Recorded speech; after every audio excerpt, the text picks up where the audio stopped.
예, 세계 각지 뉴스 현지 통신원 통해 직접 듣습니다. 월드리포트 오늘은 독일 베를린 현지원 통신원 연결되어 있습니다. 안녕하십니까? 네, 안녕하세요. 예, 독일 철도가 파업 중입니까? 네, 올해 초부터 철도기관사 노조와 도이체반 사이에서 벌어진 임금 분쟁이 아직 타협점을 찾지 못했는데요. 이번 달 7일에 35시간의 파업을 진행했던 철도기관사 노조가 12일 화요일에 6번째 파업을 선언했습니다. 화물 운송 파업은 오후 8시에 시작되어서 24시간 동안 지속되었고, 여객 운송 파업은 오전 2시부터 24시간 동안 진행되었습니다. 도이체반은 사전에 고지 없이 진행되는 파상 파업에 대해 노동법원에 소를 제기했지만 이것은 기각되었습니다. 예, 철도 기관사 노조가 그럼 임금 관련해 구체적으로 요구하는 건요?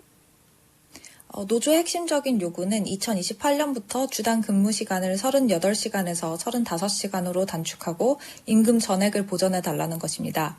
도이체반은 처음에는 이것을 전면적으로 거부했지만 이후에 새로운 대안을 제시했는데요. 도이체반의 제안에 따르면 기관사들은 주당 근무 시간을 37시간으로 줄일 수 있고 대신에 추가 급여 인상을 포기해야 합니다. 파업의 영향도 상당히 크겠습니다.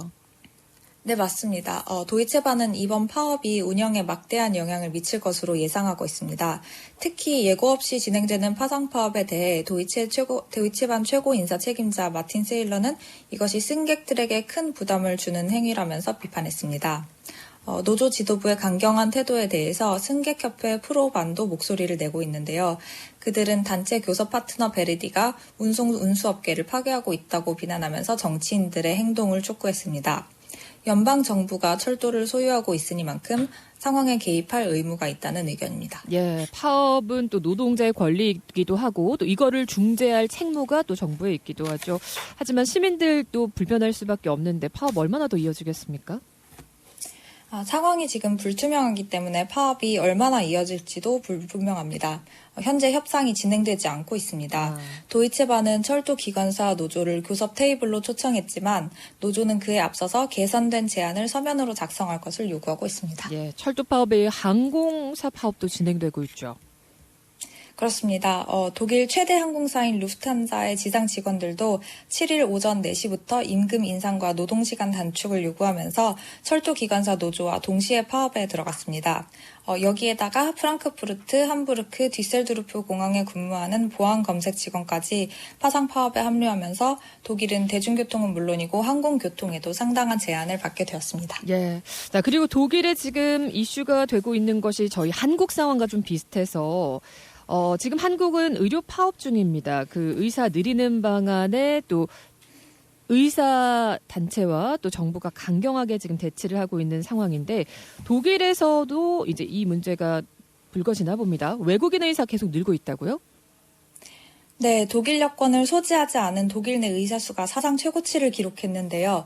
독일 의사협회의 통계에 따르면 작년 말을 기준으로 63,763명의 의사가 독일 여권을 소지하지 않은 것으로 나타났습니다. 그 수가 약 3만 명이었던 2013년에 비해서 2배로 증가한 셈입니다. 20년 전인 1993년에는 외국인 의사의 수가 약 10,000명에 불과했습니다. 통계에 따르면 외국인 의사의 대부분은 EU 및 기타 유럽 국가와 중동 국가 출신으로 오스트리아, 그리스, 러시아, 터키 순으로 그 수가 많습니다. 독일어가 능숙치 않을 수도 있지 않나요? 외국인 의사라면 환자 치료하는데 어려움은 없어요? 사실 언어 문제는 외국인 의사와 관련된 핵심적인 이슈입니다. 라인란드팔츠 의사협회의 위르겐 호파르트는 외국인 의사와 환자 간의 언어적 장벽으로 인해 발생하는 소통 문제가 점점 더 커지고 있다고 경고했습니다. 이는 생명을 위협하는 오해가 발생할 수 있다는 뜻인데요. 예를 들어서 의사가 흉통과 복통이라는 용어를 혼동한다면 복부만 진찰하다가 심장마비를 간과하는 경우가 생길 수도 있다는 의견입니다. 근데 어쨌든 이렇게 외국인 의사가 많이 유입될 수 있었던 건 독일에도 의사 좀 수급이 부족하다 이런 얘기가 있어 왔던 거예요? 네, 그렇습니다. 가장 중요한 이유 중 하나가 바로 독일인 의사의 부족입니다. 독일의 의대생은 향후 숙련된 의료진에 대한 수요를 충족시킬 수 없을 것으로 예상됩니다. 예. 매년 독일에서는 약 11,000명의 의대 졸업생들이 배출되고 있는데요. 이 중에서 상당수는 의사가 되지 않는 것으로 나타났습니다. 그러면은 이제 한국에서 논의되고 있는 것처럼 의대생을 좀 증원하는 방법도 있었을 텐데 이런 요구도 있어 왔습니까? 연방보건부 장관 칼 라우터바흐가 의대 정원을 확대함으로써 증원에 대한 필요를 해결할 수 있다고 생각하고 있습니다. 하지만 병원과 대학 의료협회는 이것이 해결책이라는 데 동의하지 않고 있는데요.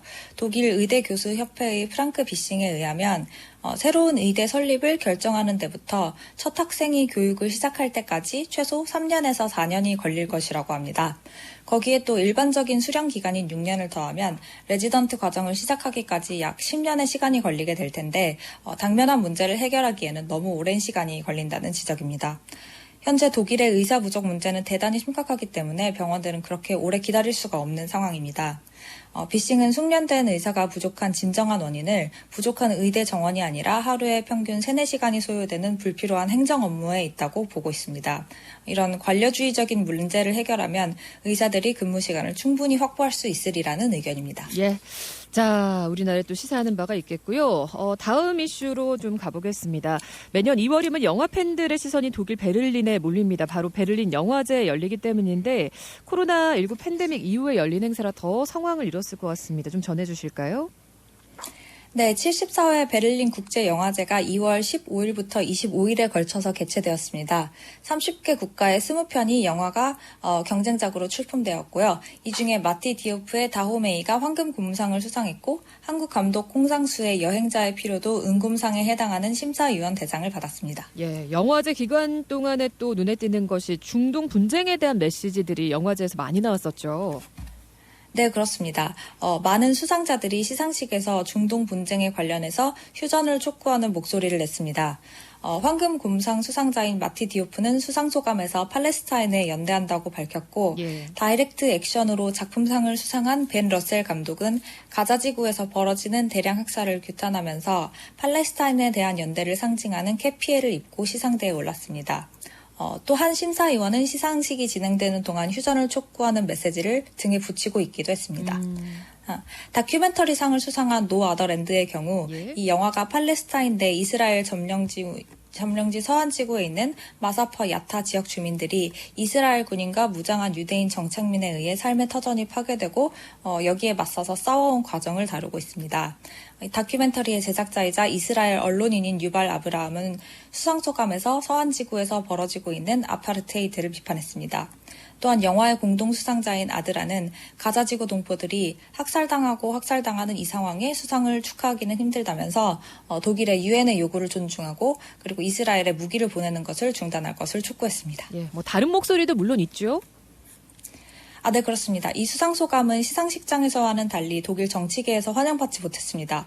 우선 시상식 다음 날 베를린 국제영화제 운영진이 우리는 차별과 모든 형태의 증오에 명백히 반대한다는 입장을 밝히면서 수상자들의 소감을 그들과 독립적이고 개인적인 의견이면서 영화제 입장을 반영하지 않는다고 분명한 선을 그었습니다. 알겠습니다. 오늘 여기까지 하겠습니다. 독일 베를린 현지원 통신원 고맙습니다. 감사합니다.